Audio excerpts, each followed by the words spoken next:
IRGC,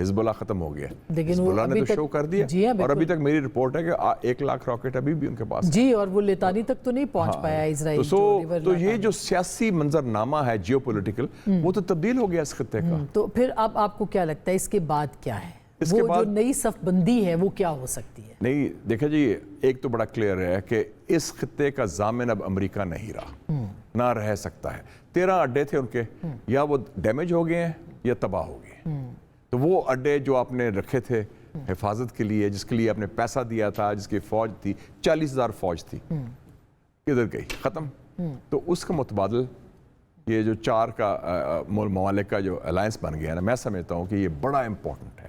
اور 2 statements آ بھی چکے ہیں. شیخ حمد بن جاسم, وہ جو پرائم منسٹر آف قطر ہے, اس نے کیا کہا ہے کہ گلف سٹیٹس جو ہیں GCC کے ملک ایک نیٹو سٹائل اپنا الائنس بنائے جس میں پاکستان اور ترکی کو شامل کریں. جی, اور اس کل میں میں ایران بھی ہو سکتا ہے اس میں بعد میں. آئی تھنک ایران ہو سکتا ہے جنگ کے بعد, کیونکہ 2 ممالک جو ہیں گلف کے وہ صاف کہہ رہے ہیں, قطر اور عمان, کہ ایران ہمارا پڑوسی ہے, جی, ایران ہمارا مسلمان ملک ہے, اور ہمیں ایران کے ساتھ کو ایگزسٹ کرنا چاہیے پرامن بقائے باہمی کی بنیاد پر.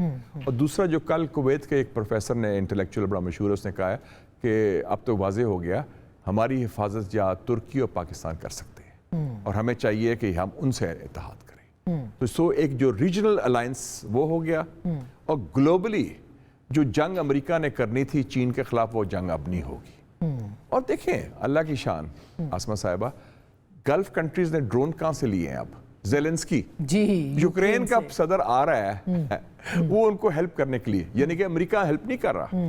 یوکرین کے صدر نے کہا, کیونکہ یوکرین کے خلاف جو روسی ڈرون استعمال ہوئے ہیں وہ ایران نے دیے تھے نا, بالکل, تو انہوں نے کہا کہ ہمیں پتہ ہے کس سے مقابلہ کرنا.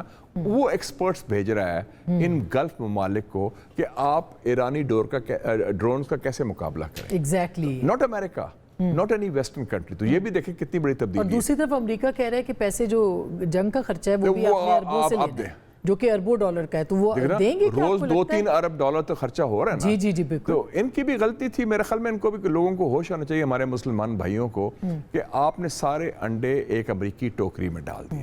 امریکہ ہمارا مائی باپ ہے, امریکہ ہمیں حفاظت کرے گا, امریکہ ہمیں بچائے گا, امریکہ ہی ہم سے سارا منسلک ہوں گے. ان کے اڈے, ان کا فوجی, ان کے ہتھیار, اور ان سے ساری انویسٹمنٹ, رزلٹ زیرو.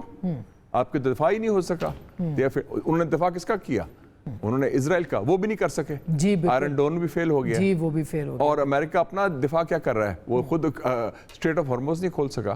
تو یہ سارا ایک بہت بڑی تبدیلی آ رہی ہے. It's going to be a new Middle East, اور اللہ کے فضل سے جو مڈل پاورز ایمرج کی ہیں. اور میں آپ کے پروگرام میں بھی کہہ چکا ہوں کہ جو مسلم مڈل پاورز میں نے کہا تھا, جی, ایگزیکٹلی, اس میں ان چاروں کے علاوہ پاکستان تو ہے ہی ہے, ترکی بھی ہے, سعودی عربیہ بھی ہے, اور مصر بھی. اس کے علاوہ میں نے کہا تھا انڈونیشیا اور ایران بھی ہیں. تو انڈونیشیا تھوڑا سا دور ہے اس وقت, کیونکہ وہ, لیکن یہ میجر مسلم مڈل پاورز, تو نئی دنیا پیدا ہو رہی ہے. اور اس میں پھر China is emerging as a big winner. Pakistan کو آپ کیا دیکھتے ہیں؟ جیسے یوان کے اندر پاکستان نے پیمنٹس کی ہیں, اور پاکستان کا اس کو بہت کلیدی کردار ہے. میں سمجھتا ہوں کہ 1974 کے بعد جب بھٹو صاحب نے اور شاہ فیصل شہید نے کرائی تھی اسلامک کانفرنس لاہور میں, اور ہمارا ایک عالمی وقار بڑھا تھا.